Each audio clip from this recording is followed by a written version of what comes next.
ജാമിയയുടെ കോൺവെക്കേഷനോടനുബന്ധിച്ച് നടത്തപ്പെടുന്ന വനിതാ സമ്മേളനത്തിലാണ് നിങ്ങളെല്ലാവരും പങ്കെടുത്തുകൊണ്ടിരിക്കുന്നത്. നിങ്ങൾ അറിയേണ്ടതും ചിന്തിക്കേണ്ടതുമായിട്ടുള്ള വളരെ അർത്ഥവത്തായിട്ടുള്ള ഒരു സംസാരത്തിന് ശേഷമാണ് അതിൻ്റെ തുടർച്ചയെന്നോണം ഏതാനും വാക്കുകൾക്ക് വേണ്ടി നിങ്ങളുടെ മുമ്പിൽ നിൽക്കുന്നത്. നിങ്ങളെങ്ങനെയാണ് ഇവിടെ ഇരിക്കുന്നത് എന്നാണ് ഞാൻ ആലോചിക്കുന്നത്. ഇവിടെ ഈ കൂളറിൻ്റെ അടുത്ത് ചേർന്നിരുന്നിട്ട് പോലും ചൂട് ഭയങ്കരമാണ്. അപ്പോൾ എന്താണിപ്പോൾ നിങ്ങളെയൊക്കെ ഇവിടെ ഇങ്ങനെ പിടിച്ചിരുത്തിയത് എന്നതിനെക്കുറിച്ചാണ് ഞാൻ പ്രസംഗത്തെക്കുറിച്ച് ആലോചിക്കണേക്കാളും ഇവിടെ ഇരുന്ന് ഇങ്ങനെ ആലോചിച്ചത്. ഈ ഒരു നട്ടുച്ച സമയത്ത് ഇത്രയും താല്പര്യത്തോടുകൂടെ കേട്ടിരിക്കാൻ പ്രസംഗത്തോടും ദീനിനോടും അറിവിനോടുമുള്ള ആർത്തിയാണോ അതോ ഈ സ്ഥാപനത്തോടുള്ള പ്രതിബദ്ധതയാണോ? രണ്ടായാലും ദീനിനോടുള്ള താല്പര്യം തന്നെയാണ് നമ്മളിവിടെ എത്തിച്ചിട്ടുള്ളത്. ഒരുപക്ഷെ നിങ്ങൾ രക്ഷിതാക്കളായിരിക്കും, അല്ലെങ്കിൽ ഇവിടെ പഠിക്കുന്ന വിദ്യാർത്ഥിനികളായിരിക്കും, അതുമല്ലെങ്കിൽ ഇതിൻ്റെ പരിസരത്തും ഇതിൻ്റെ ചുറ്റുപാടുമൊക്കെയുള്ള ഈ സ്ഥാപനത്തെ സ്നേഹിക്കുന്ന ഇതിൻ്റെ അയൽവാസികളോ ആദർശ ബന്ധുക്കളോ ഒക്കെ ആയിരിക്കും. ഏതായിരുന്നാലും ഒരു ദീനിയായിട്ടുള്ള ഉത്ബോധനം ശ്രവിക്കുക എന്ന നല്ല ഉദ്ദേശത്തോടുകൂടെ നിങ്ങളിവിടെ ഒരുമിച്ച് കൂടിയതും ഇവിടെ എന്തൊക്കെ പ്രതികൂലതകൾ ഉണ്ടെങ്കിലും ഈ ഇരുത്തം അള്ളാഹു നമുക്ക് നാളെ പരലോകത്ത് ഉപകാരപ്പെടുന്ന ഒരു നന്മയായി എന്നിൽ നിന്നും നിങ്ങളിൽ നിന്നും സ്വീകരിക്കുമാറാവട്ടെ. ഞാനും നിങ്ങളെപ്പോലെ തന്നെ ഇവിടേക്ക് പുറപ്പെടുന്നതിന് മുമ്പും സംഘാടകരെ വിളിച്ച് വരാതിരിക്കാൻ പറ്റുമോ എന്ന് ചോദിച്ച ഒരാളാണ്. എന്നാലും വരണം എന്ന നിർബന്ധം പറഞ്ഞതുകൊണ്ടാണ് വന്നിട്ടുള്ളത്. സത്യം പറയുകയാണെങ്കിൽ നമ്മുടെ ജീവിതത്തിൽ ഏറ്റവും അധികം ആശ്വാസവും സമാധാനവും പകരുന്ന ഒരു ചിന്ത, അതൊരു ദിവസം എത്രയോ തവണ നമ്മൾ തന്നെ ആവർത്തിച്ച് ഓർമ്മിക്കുന്ന ഒരു ചിന്തയാണ്. അതെന്താണെന്ന് ചോദിച്ചാൽ പരലോകത്തെക്കുറിച്ചുള്ള ആലോചനയാണ്. നിങ്ങളങ്ങനെ ചിന്തിക്കാറുണ്ടോ എന്ന് എനിക്കറിയില്ല. സത്യം പറയുകയാണെങ്കിൽ നമ്മുടെ ജീവിതത്തിൽ നിന്ന് മാറ്റി നിർത്തിയിട്ടല്ല, ജീവിതത്തിൻ്റെ ഓരോ സന്ദർഭങ്ങളിലും നമ്മുടെ മനസ്സിന് ആശ്വാസവും സമാധാനവും പകരുന്നതാണ് പരലോകത്തെക്കുറിച്ചുള്ള ബോധം.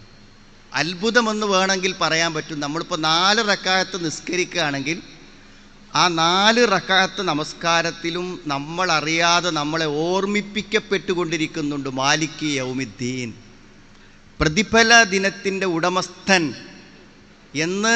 പരലോകത്തെക്കുറിച്ച് ഓർമ്മിക്കാതെ ഒരു റക്അത്ത് നമസ്കാരം പോലും ഞാനും നിങ്ങളും നമസ്കരിക്കുന്നില്ല. എത്രമാത്രം അത് നമ്മുടെ ജീവിതവുമായി ബന്ധപ്പെട്ട് നിൽക്കുന്നു എന്ന് നമ്മൾ ആലോചിക്കേണ്ടതുണ്ട്. ജീവിതത്തിൻ്റെ എല്ലാ ചോദ്യങ്ങൾക്കുമുള്ള ഉത്തരം മാത്രമല്ല, നമ്മുടെ മുന്നോട്ട് പോകുന്ന ഓരോ നിമിഷങ്ങളുടെയും ലക്ഷ്യമാണ് ആ പരലോകം എന്ന് പറഞ്ഞാൽ. ഞാൻ ഓർക്കും, ഈ പരലോകത്തെക്കുറിച്ച് പറയുമ്പോൾ എൻ്റെ മനസ്സിൽ ആദ്യം ഓർമ്മ വരും, ഞാൻ ലക്ഷദ്വീപിൽ സന്ദർശിക്കാൻ വേണ്ടി ഒരു യാത്ര പോയിരുന്നു. അപ്പോൾ ആദ്യമായി ഒന്നാമത്തെ ലക്ഷദ്വീപ് യാത്ര. അപ്പോൾ കപ്പലിറങ്ങി ദ്വീപിലെത്തുന്ന സന്ദർഭത്തിൽ അവിടെ ഒരു കുട്ടിയുടെ മരണം, കടലിൽ പോയ, അവിടെ എപ്പോഴും അപകടം സംഭവിക്കണം, കടലിൽ പോയിട്ട് മരണപ്പെട്ട ഒരു ചെറിയ കുട്ടിയുടെ ജനാസ നമസ്കാരത്തിന് വേണ്ടിയുള്ള സമയത്താണ് ഞങ്ങൾ എത്തിയത്. അതുകൊണ്ട് ആദ്യം ആ വീട്ടിൽ പോവുകയാണ് ചെയ്തത്. നമ്മുടെ കയ്യിലുള്ള ബാഗും ലഗേജൊക്കെ ആയിട്ട് നേരെ പോയത് ആ വീട്ടിലേക്കാണ്. അപ്പോൾ ആ സമയത്ത് ആ മയ്യത്ത് ആ വീട്ടിൽ നിന്ന് ഇറക്കുന്ന ഒരു സമയമാണ്. അപ്പോൾ ആ ഇറക്കുന്ന സമയത്ത് മുറ്റത്തേക്ക് ആ മയ്യത്ത് എടുത്തപ്പോൾ ആ കുട്ടിയുടെ കഫം പുടവ മാറ്റി ആ മുഖത്തൊരു ഉമ്മ വെച്ചിട്ട് ആ കുട്ടിയുടെ വാപ്പ പറയുന്നുണ്ട്, മോനെ നീ നടക്ക്, ഞാനും ഉമ്മയും നിൻ്റെ കൂടെ വരും, നമ്മൾ വീണ്ടും കാണും. മനസ്സിലല്ല, അയാൾ എല്ലാവരും നോക്കി നിൽക്കുന്നതിടയിൽ ഉച്ചത്തിൽ അയാൾ അങ്ങനെ പറഞ്ഞു. അതാണ് പരലോകം.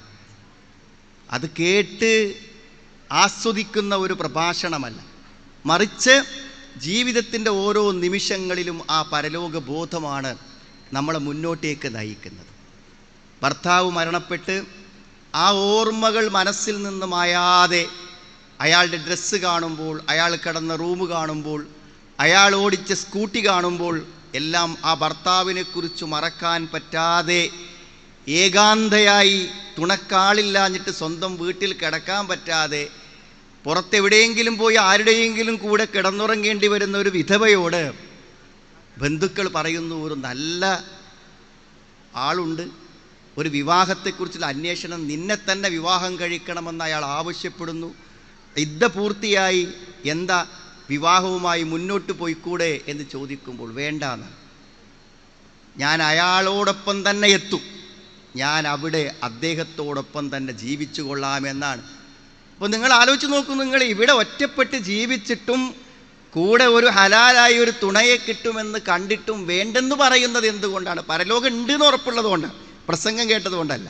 പരലോകമുണ്ടെന്ന് ഉള്ളിൽ തട്ടി അറിയുന്നത് കൊണ്ടാണ് മരണപ്പെട്ടു പോയ ഭർത്താവിനോടൊപ്പം ചേരാൻ അല്ലാഹുമ്മ അബ്ദിൽഹു ദാറൻ ഖൈറൻ മിൻ ദാരിഹി വ അഹ്ലൻ ഖൈറൻ മിൻ അഹ്ലിഹി വ സൗജൻ ഖൈറൻ മിൻ സൗജിഹി. നമ്മളൊക്കെ മയ്യത്തുസ്കാരത്തിൽ പറയാറുണ്ട്, നല്ല ഒരു കുടുംബത്തെ കൊടുക്ക്, നല്ലൊരു ഭാര്യയെ കൊടുക്ക്, നല്ലൊരു ഭർത്താവിനെ കൊടുക്ക് എന്ന് നമ്മൾ പറയില്ല. അതൊരു യാഥാർത്ഥ്യബോധമാണ്. ജീവിതത്തിൽ എവിടെയും നമുക്ക് പ്രതീക്ഷ നൽകുന്ന ഒരു ചിന്തയാണ് പരലോകമെന്ന് പറഞ്ഞാൽ. ഏത് വിഷയത്തിൻ്റെയും ഉത്തരമാണ്. നോക്കൂ, നിങ്ങൾ 25 കൊല്ലം ജീവിച്ചിട്ട് മരണപ്പെട്ടു പോയ ചെറുപ്പക്കാരുണ്ട്. 25 വയസ്സിൽ അവർ മരിച്ചു. ഇവിടെ 70, 80, 90 കൊല്ലം ജീവിക്കുന്ന ആൾക്കാരുണ്ടല്ലോ. അയാൾക്കാകെ ദുനിയാവിൽ കിട്ടിയത് 25 കൊല്ലമാണ്, അല്ലെങ്കിൽ 10 കൊല്ലമാണ്, അല്ലെങ്കിൽ ജനിച്ചിട്ട് ഒരു ദിവസം മാത്രമേ ജീവിച്ചിട്ടുള്ളൂ. നിങ്ങൾ ആലോചിച്ച് നോക്കൂ, നിങ്ങൾ ബാക്കി ആൾക്ക് എവിടെയാണ്? ഇവിടെ മാത്രമേ ജീവിതമുള്ളൂ എന്നുണ്ടെങ്കിൽ 25 കൊല്ലം കൊണ്ട് ജീവിതം തീർന്നു. അല്ല, അത് വീണ്ടും പുനഃസംഗമിക്കുമെന്നാണ്. നിങ്ങൾക്കറിയോ, റസൂലുള്ളാഹി സ്വല്ലല്ലാഹു അലൈഹി വസല്ലമയുടെ മരണശേഷം സ്വർഗത്തിൽ ശേഷം വന്ന ഒരാൾ സ്വർഗത്തിലാണെന്ന് ഉറപ്പിച്ചു പറയാൻ ഈ ലോകത്ത് യാതൊരു മാർഗവുമില്ല. നബി ജീവിച്ചിരിക്കുമ്പോൾ ഇന്നയാൾ സ്വർഗത്തിലാണെന്ന് അബൂബക്കറും ഫിൽ ജന്ന എന്ന് പറയാൻ പറ്റും. ഇനി ആർക്കും പറയാൻ പറ്റൂല. ഇന്നൊരാൾ സ്വർഗത്തിലായിരിക്കും ഉറപ്പിച്ച് പറയാൻ പറ്റും, ഒരിക്കലും പറയാൻ പറ്റും. എന്നാൽ ഉറപ്പിച്ച് പറയാൻ പറ്റും എന്ത്? നിങ്ങൾക്ക് പ്രസവിച്ച ഉടനെ ഒരു കുട്ടി മരിച്ചു പോയിട്ടുണ്ടെങ്കിൽ ആ കുട്ടി സ്വർഗത്തിലാണെന്ന് ഉറപ്പിച്ച് പറയാൻ പറ്റും, സംശയമില്ലാതെ പറയാൻ പറ്റും. അത്ര ഉറപ്പാണ്. എന്താ അത്ര ഉറപ്പാവാൻ കാരണം? ആ കുട്ടി നഷ്ടപ്പെട്ടിട്ടില്ല എന്ന് പരലോകത്തെ മുൻനിർത്തി പറഞ്ഞു തരികയാണ്. പരലോകം എന്നുള്ളത് നമ്മുടെ ജീവിതവുമായി എത്ര ബന്ധപ്പെട്ട് നിൽക്കുന്നു എന്ന് പറയാനാണ് ഞാൻ ഈ പറഞ്ഞത്. ആ കുട്ടിനെ നിനക്ക് കിട്ടും, കാരണം ആ കുട്ടി സ്വർഗത്തിലുണ്ടാകുന്നു മാത്രമല്ല, അള്ളാഹുവിൻ്റെ ആ കാരുണ്യത്തിൻ്റെ വിശാലത നോക്കൂ നിങ്ങൾ. 10, 70, 80 കൊല്ലം ജീവിച്ച ആ കുട്ടിയുടെ ഉമ്മ സ്വർഗത്തിലെത്തുമെങ്കിൽ പോലും പാപങ്ങളും തെറ്റുകളും ചെയ്തു പോയവർക്ക് കിട്ടുന്ന സ്വർഗ പദവി ഏതായിരിക്കും? ഏതെങ്കിലും സ്വർഗ പദവി ഇതെത്തിയാൽ ആ കുട്ടിൻ്റെ എത്തൂല. അതുകൊണ്ട് അള്ളാഹുവിൻ്റെ വിശാലമായ കാരുണ്യം കൊണ്ട് അൽഹഖ്നാ ബിഹിം ദുർരിയത്തുഹും, ആ കുട്ടിയോടൊപ്പം ചേർത്ത് കൊടുക്കും. നന്മകളെയും തിന്മകളെയും പരിഗണിക്കാതെ ആ കുട്ടിയോടൊപ്പം എത്തിച്ചു കൊടുക്കുന്നതാണ്. ഇതൊക്കെ ഞാൻ പറഞ്ഞത് എന്തിനാന്ന് വെച്ചാൽ, പരലോകം എന്നതിൻ്റെ യാഥാർത്ഥ്യ ബോധം അത് നമുക്കുണ്ടാവുക എന്നുള്ളതാണ്. നേർക്ക് നേരെ കണ്ടിട്ടൊരാൾ സ്വർഗവും നരകവും വിശ്വസിച്ചിട്ട് ഒരു കാര്യമില്ല. കാരണം അദൃശ്യമായി വിശ്വസിക്കണം, പരലോകത്തിൽ നിന്നാണ് അദൃശ്യമായി വിശ്വസിക്കണം. അതുകൊണ്ടാണ് കണ്ടിട്ടും ബോധ്യപ്പെട്ടിട്ട് വിശ്വസിക്കുമ്പോൾ ആ ഈമാൻ ഉപകാരപ്പെടാത്തത്. ഫിർഔൻ വിശ്വസിച്ചല്ലോ, ഫിർഔൻ വിശ്വസിച്ചിട്ടുണ്ട്. ആമൻതു ബി റബ്ബി മൂസ വ ഹാറൂൻ എന്ന് പറഞ്ഞു. എപ്പോഴാണ് വിശ്വസിച്ചത്? ഇത് യാഥാർത്ഥ്യമാണെന്ന് നേരിട്ട് അനുഭവത്തിൽ വന്നപ്പോൾ ആ സമയത്തുള്ള ഈമാൻ ഒരാൾക്ക് ഉപകാരപ്പെടില്ലെന്നാണ്. അപ്പം അദൃശ്യമായി അള്ളാഹുവിൽ വിശ്വസിക്കുന്ന ആളുകൾക്കേ അതെന്ത് ചെയ്യുള്ളൂ, നാളെ പരലോകത്ത് പ്രയോജനപ്പെടുള്ളൂ. അപ്പോൾ സഹോദരന്മാരെ, ജീവിതത്തിൽ എപ്പോഴും ഈ സ്വർഗ നരകങ്ങളെക്കുറിച്ചും പരലോകത്തെക്കുറിച്ചുമുള്ള യാഥാർത്ഥ്യബോധം നമുക്കുണ്ടാവണം. ഒന്നിരുന്ന് യാഥാർത്ഥ്യബോധത്തോടെ ആലോചിക്കുക. നിങ്ങൾ നമ്മളിപ്പോൾ ഏറി വന്നപ്പോൾ ഈ ദുനിയാവിലൊരു 100 കൊല്ലം ജീവിക്ക് വിചാരിച്ചോളൂ. നിങ്ങൾ ആയിരക്കണക്കിന് വർഷമായി കബറിൽ ഉറങ്ങുന്ന ആൾക്കാരുണ്ട്. ആയിരക്കണക്കിന് കൊല്ലങ്ങളായി കബറിൽ ജീവിക്കുന്ന ആളുകളുണ്ട്. ദുനിയാവിൽ അവർ ജീവിച്ചത് 70 കൊല്ലം 80 കൊല്ലമാണ്. എന്നാൽ കബറിൽ ജീവിക്കുന്നത് ആയിരക്കണക്കിന് കൊല്ലം. ഇനി പരലോകത്ത് ജീവിക്കുന്നതോ മരണമില്ലാത്ത അനന്തമായ കാലഘട്ടം. അങ്ങനെ അനന്തമായ ദീർഘമായ കബർ ജീവിതത്തിനും അവസാനിക്കാത്ത പരലോക ജീവിതത്തിൻ്റെയൊക്കെ രക്ഷപ്പെടണം, അല്ലെങ്കിൽ അവിടെ എന്തെങ്കിലുമൊക്കെ വേണം എന്നുള്ള യാഥാർത്ഥ്യബോധത്തോടെ തന്നെയാണോ ഞാനും നിങ്ങളും ജീവിക്കുന്നത് എന്ന് നമ്മുടെ ജീവിതത്തിൽ ആലോചിക്കണം. അത് ഉൾക്കൊള്ളുമ്പോഴാണ് യഥാർത്ഥത്തിൽ എന്താ പറയുക, ദീനിൻ്റെ പ്രസക്തി മനസ്സിലാവുന്നത്. അവിടെയാണ് നമ്മുടെ ഈ ഒരു ജാമിയയുടെയും നമ്മൾ ഈ ദീനിയായ സ്ഥാപനങ്ങളുടെയും പ്രവർത്തനങ്ങളുടെയൊക്കെ മഹത്വം. അവിടെ ഞാൻ പറയാം, A+ കിട്ടിയ നല്ല ഉയർന്ന റാങ്കിലുള്ള പ്രത്യേകിച്ച് പെൺകുട്ടികളാണ് ഏറ്റവും മുന്നിലുണ്ടാവുക. അങ്ങനത്തെ ഒരു കുട്ടി SSLC കഴിഞ്ഞതിന് ശേഷം എന്താണ് എയ്ഡഡ് അല്ല, പിന്നെ ഇവിടെ ശരിക്കും പ്രൈവറ്റ് ആയിട്ട് ഡിസ്റ്റൻസ് ആയിട്ടാണ് ഇവിടെ +1 +2 എഴുതുന്നത്. ഡിസ്റ്റൻസ് ആയിട്ടാണ് +1 +2 എഴുതുന്നത്. അതായത് റെഗുലറായ കോളേജുകളിൽ നേരിട്ട് എന്ത് ചെയ്യാണ് അപേക്ഷിച്ചാൽ മെറിറ്റിൽ സീറ്റ് കിട്ടാവുന്ന നല്ല മാർക്കുള്ള കുട്ടികൾ എന്താണ് രക്ഷിതാക്കളുടെ അനുവാദത്തോടുകൂടെ സമ്മതത്തോടുകൂടെ കൂട്ടായി തീരുമാനിച്ചിട്ട് ഇവിടെ ഈ ഓപ്പൺ +2 വന്ന് ചേരുകയാണ്. ആ +2 എന്ത് ചെയ്യുന്നു, അതിനേക്കാളും പ്രാധാന്യത്തോടെ ദീൻ പഠിക്കുന്നു എന്നുള്ളതാണ് ഈ ഒരു സ്ഥാപനത്തിൻ്റെ പ്രത്യേകത. അതാർക്കേ പറ്റുള്ളൂ? ഞാൻ പറഞ്ഞ് പടച്ചോനിലും പരലോകത്തിലുമുള്ളൊരു വിശ്വാസം കൊണ്ട് ദീന് കൊണ്ടാണ് എൻ്റെ കുട്ടിക്ക് ഏറ്റവും നന്മ വരിക എന്ന് ഉറച്ച് വിശ്വസിക്കുന്ന ഒരാൾക്കല്ലാതെ അങ്ങനെ തീരുമാനിക്കാൻ പറ്റില്ല. യാതൊരു സംശയവുമില്ല, ഭൗതികമായി ഇവിടെ വരുന്നതിനേക്കാളും ഒരു കുട്ടിക്ക് പുരോഗതി ഒരു പക്ഷേ നാട്ടിൽ വാപ്പൻ്റെയും ഉമ്മൻ്റെയും കൂടെ നിന്നൊരു സ്ഥാപനത്തിൽ പോയാൽ പഠിച്ചാൽ ഉണ്ടാവും. അതുണ്ടായിട്ടും ഇങ്ങനത്തെ ഒരു സ്ഥാപനത്തിൽ വരണം എന്ന് താല്പര്യപ്പെടുന്നതിൻ്റെ പിന്നിൽ എന്തുണ്ട് അറിയോ? നമ്മുടെ ആ വിശ്വാസത്തിനും ഈമാനിനുമൊക്കെ വലിയൊരു പങ്കുണ്ട്. അതാണ് ദീനിൻ്റെ പ്രാധാന്യം, മഹത്വം എന്നുള്ളത്. ആ ദീന് കൊണ്ട് കിട്ടാവുന്ന ഗുണങ്ങളെ, പ്രയോജനങ്ങളെ നമ്മൾ എന്ത് ചെയ്യാണ് മനസ്സിലാക്കുമ്പോഴാണ് നമുക്കതിൻ്റെ ഒരു മഹത്വം മനസ്സിലാകും. ഒന്ന്, ഒരു പെൺകുട്ടിയെ സംബന്ധിച്ചിടത്തോളം നമുക്ക് സംശയമില്ലാതെ പറയാൻ പറ്റും, അവൾക്ക് പഠിക്കാൻ പറ്റുകയാണെങ്കിൽ ദീൻ തന്നെയാണ് പഠിക്കേണ്ടത്. ഞാൻ പറഞ്ഞ ഭൗതികമായ എന്തെങ്കിലും നല്ല പുരോഗതിയുള്ള കോഴ്സുകൾ കാര്യങ്ങളും എടുക്കുന്നതിന് ഒരിക്കലും നമ്മൾ എതിരല്ല. കാരണം ഇവിടെ തന്നെ വല്ല കുട്ടികളും പഠിക്കുന്നുണ്ടെങ്കിൽ അവിടെ ജ്യേഷ്ഠത്തിമാരും അനുജത്തിമാരും ഒക്കെ മറ്റ് ആർട്സ് കോളേജുകളിലും മറ്റ് കോഴ്സുകൾക്കൊക്കെ പോയിട്ടുണ്ടായിരിക്കും. എല്ലാ കുട്ടികളെയും ഇവിടെ കൊടുന്ന് ആരും ചേർത്തിട്ടുണ്ടാവില്ല. അപ്പോൾ അങ്ങനത്തെ കോഴ്സുകൾക്ക് പോകുന്നത് തെറ്റാണെന്നോ ശരിയല്ലെന്നോ നമ്മൾ ഒരിക്കലും പറയുന്നില്ല. പക്ഷെ ഒരു പെൺകുട്ടിയെ സംബന്ധിച്ചിടത്തോളം അവൾക്ക് ഏറ്റവും അവളുടെ ജീവിതത്തിൽ ഉപകാരപ്പെടുന്നത് ദീനിനെക്കുറിച്ചുള്ള അറിവാണെന്നില്ല. എന്തുകൊണ്ടാണ് അങ്ങനെ പറയാൻ കാരണം എന്ന് വെച്ചാൽ, ഒരു കുടുംബ ജീവിതമാണ്, ഭദ്രമായൊരു കുടുംബ ജീവിതമാണ് ഒരു സ്ത്രീയെ സംബന്ധിച്ചിടത്തോളം ഏറ്റവും സുരക്ഷിതമായിട്ടുള്ളൊരു കാര്യം. ഒരു പുരുഷനെ സംബന്ധിച്ചിടത്തോളം അവനെന്താണ്, ഒരു നല്ല തൊഴിൽ വേണം, നല്ലൊരു വരുമാനം വേണം, അവന് ജീവിതത്തിൽ പല കാര്യങ്ങളും അവന് നിർവഹിക്കേണ്ട കാര്യങ്ങളുണ്ട്. ഇപ്പോൾ ഒരാഴ്ചയായിട്ട് ഇപ്പോൾ നമ്മൾ ഗൾഫിലൊക്കെ ഉള്ള സുഹൃത്തുക്കളായിട്ടൊക്കെ പിന്നെ ബന്ധപ്പെടുകയും അവിടെ കാര്യങ്ങളൊക്കെ കേൾക്കുകയും ചെയ്ത ദിവസങ്ങളാണ് കഴിഞ്ഞ ആഴ്ചകൾ എന്ന് പറഞ്ഞാൽ. ഇപ്പം ഞാൻ പറയും, ഓരോരുത്തരും അവനവൻ്റെ ഒരു ആണെന്ന നിലക്ക്, ഒരു പുരുഷൻ എന്ന നിലക്ക് ഒരു പ്രവാസ ജീവിതത്തിൽ തൻ്റെ കുടുംബത്തിന് വേണ്ടി അനുഭവിക്കുന്ന ത്യാഗങ്ങളെക്കുറിച്ച് അവന് പറയേണ്ടത്. എന്നാൽ നിങ്ങൾ ആലോചിച്ച് നോക്കും, നിങ്ങൾ നല്ല വിശ്വസ്തമായ ദീനുള്ള ഒരാൾ ഒരു പെൺകുട്ടിനെ കല്യാണം കഴിച്ചു കഴിഞ്ഞാൽ പിന്നെ അവൾക്കൊന്നും ഈ ലോകത്ത് ഭയപ്പെടാനില്ല. അതൊരു സ്ത്രീക്ക് അള്ളാഹു കൊടുത്ത ഏറ്റവും വലിയ സുരക്ഷയാണ്. വിവാഹം വിജയിച്ചുവെങ്കിൽ ഒരു പെൺകുട്ടിയുടെ ജീവിതം വിജയിച്ചു. എന്നാൽ വിവാഹം പരാജയപ്പെട്ടു വിചാരിച്ചോളൂ നിങ്ങൾ, ഭർത്താവ് അവളെ സംരക്ഷിക്കാത്ത ഒരാളാണ്, അങ്ങനെ വിവാഹത്തിൽ നിന്ന് കിട്ടേണ്ട യാതൊന്നും കിട്ടില്ലെങ്കിൽ അവളുടെ ജീവിതത്തിൽ വേറെ എന്തുണ്ടായിക്കോട്ടെ, ഞാൻ പറഞ്ഞ ജോലി ഉണ്ടാവാം, വരുമാനമുണ്ടാകാം, സൗന്ദര്യമുണ്ടാകാം, അംഗീകാരമുണ്ടാകാം, സ്ഥാനമുണ്ടാകാം, എന്തുണ്ടായാലും അവൾക്ക് ജീവിതത്തെ അതിൻ്റെ പൂർണ്ണതയോടുകൂടി അനുഭവിക്കാനും ആസ്വദിക്കാനും ഒരിക്കലും പറ്റൂല. അപ്പോൾ ഒരു വിവാഹം വിജയിക്കണമെങ്കിൽ ഏറ്റവും അനിവാര്യമായ കാര്യം എന്താണ്? ദീനാണ്.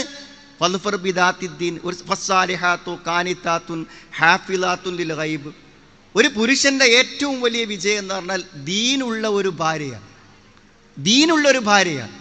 ദീനിൻ്റെ ഒരു മനസ്സുള്ള ഒരു സ്ത്രീയിൽ നിന്നാണ് ഒരു പുരുഷൻ്റെ കുടുംബജീവിതത്തിൻ്റെ സമ്പൂർണ്ണമായ വിജയം എന്ന് പറയുന്നത്. അത് നമുക്ക് വലിയ വിശദമായി പറയാതെ പറയും. ഈ കുടുംബജീവിതത്തിൽ നമ്മൾ എപ്പോഴും കാണുമ്പോൾ, ഇപ്പോൾ ഈ പീസ് റേഡിയോയിലൊക്കെ ലൈവിലൊക്കെ നമ്മൾ ഇരിക്കുമ്പോൾ ധാരാളം ക്വസ്റ്റ്യനുകൾ വരും. ഞാൻ ഈ ക്വസ്റ്റ്യൻസിലെല്ലാം ഉൾക്കൊള്ളുന്ന ഒരേ ഒരു കാര്യമുണ്ട്, അത് കേൾക്കുന്നവർക്ക് അറിയാൻ പറ്റും. എല്ലാ കുടുംബപരമായ പ്രശ്നങ്ങളെക്കുറിച്ചുമുള്ള ചോദ്യങ്ങളിൽ ഉൾക്കൊള്ളുന്ന ഒരേ ഒരു ആശയമുണ്ട്. എന്താണ് ആശയം എന്നറിയങ്ങൾ? എല്ലാ കുടുംബ പരാതികൾക്കും പിന്നിലുള്ളത് കുടുംബത്തിലെ ഏറ്റവും പ്രിയപ്പെട്ട ആൾ എനിക്കൊരു സ്വൈരവും തരുന്നില്ല എന്നാണ് ആ ചോദ്യങ്ങളുടെയൊക്കെ അടിസ്ഥാനപരമായ കാര്യം. ഒരു ഭാര്യ ഒരു ചോദ്യം ചോദിക്കുമ്പോൾ തൻ്റെ ഭർത്താവ് എനിക്ക് സ്വസ്ഥമായ ഒരു ജീവിതം തരുന്നില്ല എന്നല്ലേ അവൾ പറയണത്. ഭർത്താവ് ഒരു പരാതിയുമായി വരുമ്പോൾ എൻ്റെ ഭാര്യയെക്കൊണ്ട് എനിക്കൊരു പൊറുതിയുമില്ല എന്നാണ് പറയുന്നത്. മക്കളെക്കുറിച്ച് പറയുമ്പോൾ ഈ മക്കൾ എനിക്കൊരു സമാധാന ജീവിതം തരുന്നില്ല എന്നാണ് ഉമ്മമാർ പറയണത്. അമ്മായിമ്മ എനിക്കൊരു സമാധാന ജീവിതം തരുന്നില്ല, മരുമോളെ കൊണ്ട് എനിക്കിവിടെ നിലനിന്ന് പോവാൻ പറ്റുന്നില്ല ഇതാണ് എല്ലാ കുടുംബ പരാതികളുടെയും പിന്നിലുള്ള പരാതി. ഇതെന്തുകൊണ്ടാണ് സഹോദരിമാരെ ഉണ്ടാവുന്നത്? ഇതെന്തുകൊണ്ടാണ് ഉണ്ടാവുന്നത്? ഇത് ദീനില്ലാത്തത് കൊണ്ട് മാത്രമാണ് ഉണ്ടാവുന്നത്. ദീനില്ലാത്തത് കൊണ്ട് മാത്രമാണ് ഉണ്ടാവുക. ദീനുണ്ടെങ്കിൽ ഇതൊന്നും ഉണ്ടാകുന്ന ഒരു പ്രശ്നമില്ല എന്നുള്ളതാണ്. സാധാരണ ഞാൻ ചിന്തിച്ചിരുന്നത് എന്താ വെച്ചാൽ, വളരെ അടുത്ത് ഇടപഴകി സ്നേഹത്തോടു കൂടെ ജീവിച്ച ദമ്പതികളിൽ നിന്ന് ഒരാൾ മരിക്കുമ്പോൾ മറ്റയാൾക്ക് ഒരിക്കലും ആ സങ്കടം സഹിക്കാൻ പറ്റൂല. അത് ശരിയായിരിക്കും. പക്ഷേ എന്നെ അത്ഭുതപ്പെടുത്തിയ കാര്യം എന്ന് പറഞ്ഞാൽ, മരിക്കുന്നത് വരെ തല്ലുകൂടി ജീവിച്ച് മക്കൾ ഇടയ്ക്കിടയ്ക്ക് ചോദിക്കും, എന്താണ് ഇപ്പം അമ്മ അങ്ങക്കൊന്ന് നല്ല നിലക്ക് ജീവിച്ചാൽ എന്ന്. മക്കൾ, പ്രായപൂർത്തിയായ മക്കളും കല്യാണം കഴിച്ച മക്കളും മരുമക്കളൊക്കെ ചോദിക്കും, എന്നാ നിങ്ങളുടെ ഈ തല്ലൊന്ന് തീരാന്ന് അവർ ആവർത്തിച്ച് ചോദിക്കും. അങ്ങനെ മരണത്തിൻ്റെ തലേന്നും അടിച്ച് കരഞ്ഞ് ബഹളം വെച്ച് മരണപ്പെട്ടു പോയ ആളാണ് അയാൾ. പക്ഷെ അയാൾ മരിച്ചു പോയതിന് ശേഷം എത്രയോ മാസങ്ങൾ കഴിഞ്ഞിട്ടും ആ സ്ത്രീ കരഞ്ഞുകൊണ്ടേയിരിക്കുകയാണ്. മനസ്സിലായി? അപ്പോൾ എനിക്ക് പരിചയമുള്ള അവരുടെ ഒരു മോൻ ചോദിച്ചു, നിങ്ങളൊന്ന് പറഞ്ഞിരി, ഉപ്പുള്ള കാലത്ത് മുഴുവനും നിങ്ങൾ ഉപ്പാനായിട്ട് അടികൂടി, ഇപ്പം എന്താ നിങ്ങളിങ്ങനെ സങ്കടപ്പെടാൻ കാരണം? സഹോദരി സഹോദരന്മാർ, ഇതിൽ വലിയൊരു സന്ദേശമുണ്ട്. നിങ്ങളെല്ലാവരും ശ്രദ്ധിക്കണമെന്നില്ല എൻ്റെ പ്രസംഗം, എന്നാലും ഞാൻ പറയണം. നമ്മളിവിടെ വന്ന കടമയ്ക്ക് ഞാൻ പറയാണ്. അത് ഈ സാഹചര്യങ്ങളെ കൊണ്ടായിരുന്നു. പിന്നെ അപ്പോൾ എന്താ വെച്ചാൽ, എന്തുകൊണ്ടാണ് നിങ്ങൾ ഇങ്ങനെ കരയാനുള്ളൊരു കാരണം എന്ന് ചോദിച്ചു. അപ്പം പറയുന്നു, വാപ്പ മരിക്കണത് വരെ ഒരു ദിവസം വാപ്പയോട് നല്ലോണം നിൽക്കാൻ പറ്റിയില്ലല്ലോ എന്നുള്ള സങ്കടത്തിൻ്റെ കാര്യമാണ്. മനസ്സിലായി? അതിനാണ് അവർ കാരണം. വാപ്പ മരിക്കണത് വരെ നല്ലവണ്ണം നിൽക്കാൻ വാപ്പൻ്റെ കൂടെ ഒരു ദിവസം സാധിച്ചില്ലല്ലോ എന്നാ പറഞ്ഞത്. അപ്പോൾ എന്താ പറയണത്? നിങ്ങൾ ഈ ദ്രോഹിക്കണവരൊക്കെ കുറിച്ച് ഓർത്ത് നിങ്ങൾ കരയും. അത് പറയാനാണ് ഞാൻ. നിങ്ങൾ ദ്രോഹിച്ച മരുമകളെക്കുറിച്ച് ഓർത്ത് നിങ്ങൾ ഒരു നാൾ കരയും. നിങ്ങൾ ദ്രോഹിച്ച അമ്മായിമ്മയെക്കുറിച്ച് ഓർത്ത് നിങ്ങൾ ഒരു നാൾ കാണും. നിങ്ങൾ അടികൂടിയ മക്കളെക്കുറിച്ച് ഓർത്ത് നിങ്ങൾ ഒരു നാൾ കരയും. നിങ്ങൾ അടികൂടിയ ഉമ്മയെക്കുറിച്ച് ഓർത്ത് നിങ്ങൾ ഒരു നാൾ കരയും. കരയുമെന്ന് മാത്രമല്ല, നിങ്ങൾ കരയുമെങ്കിൽ അതിനെ കരയും. മരിച്ചുപോയ ഒരാളെക്കുറിച്ച് ഓർത്ത് നമ്മൾ ആരെങ്കിലും കരയുമെങ്കിൽ അവരെ ദ്രോഹിച്ചതിനെക്കുറിച്ച് ഓർത്ത് മാത്രമേ കരയൂ. അവരെ സ്നേഹിച്ചതിനോ അവർക്ക് അനുഗ്രഹങ്ങൾ നൽകിയതിനോ അവരെ പരിപാലിച്ചതിനോ നമ്മൾ എന്തിന് കരയണം? അവരെ ദ്രോഹിച്ചതിന് മാത്രമേ നമ്മൾ കരയൂ. അതുകൊണ്ട് കുടുംബജീവിതത്തിൽ എല്ലാം നാം ചെയ്തുകൊണ്ടിരിക്കുന്നത് മറ്റുള്ളവരെ വിഷമിപ്പിക്കുകയാണ്. അതാണ് കുടുംബജീവിതത്തിൽ നടക്കുന്നതിൽ. അത് എങ്ങനെ നമുക്ക് സാധിക്കുന്നു? അതെങ്ങനെ സാധിക്കുന്നു എന്നാൻ ചോദിക്കണം. അതെങ്ങനെ നമുക്ക് കഴിയുന്നു? നമ്മുടെ ഇസ്ലാമികമായ ഒരു മര്യാദ വെച്ച് എങ്ങനെ നമുക്ക് സാധിക്കും? നമ്മൾ അറിഞ്ഞൊരറിവനുസരിച്ച് എങ്ങനെ നമുക്ക് സാധിക്കും? ഇസ്ലാമികമായ ബോധമനുസരിച്ച് സാധിക്കില്ലെന്ന് വിശ്വസിക്കണം. നിങ്ങൾ അടുത്ത സമയത്ത് നിങ്ങൾ കേട്ടിട്ടായിരിക്കും, ഒരു പള്ളിയിലച്ഛൻ പറഞ്ഞല്ലോ, ഒരു പാതിരി. അയാൾ പറഞ്ഞു, ഞാനിവിടെ ഈ പാലക്കാടും അതേപോലെ തന്നെ താമരശ്ശേരിയുമൊക്കെ ഉള്ള രൂപതകളിൽ പിന്നെ ഫാദറായിട്ട് ജോലി ചെയ്ത ആളാണ്. അവിടെ ഞങ്ങളെന്താ വെച്ചാൽ, ഈ ഞങ്ങളുടെ പിന്നെ കോൺവെൻറ്റിലെ ആളുകൾക്ക്, അന്തേവാസികൾക്ക് എന്താണ് സേവന പ്രവർത്തനങ്ങൾക്ക് താല്പര്യം ഉണ്ടാക്കാൻ വേണ്ടിയിട്ട് ഇടയ്ക്കിടയ്ക്ക് എന്ത് ചെയ്യുന്നത്, ഈ വൃദ്ധസദനങ്ങൾ വിസിറ്റ് ചെയ്യും. എല്ലാവരെയും പാടെ കൂട്ടി വൃദ്ധസദനത്തിൽ കൊണ്ടുപോയി കാണിച്ചു കൊടുക്കും, അവിടുത്തെ വയസ്സായ മാതാപിതാക്കളൊക്കെ.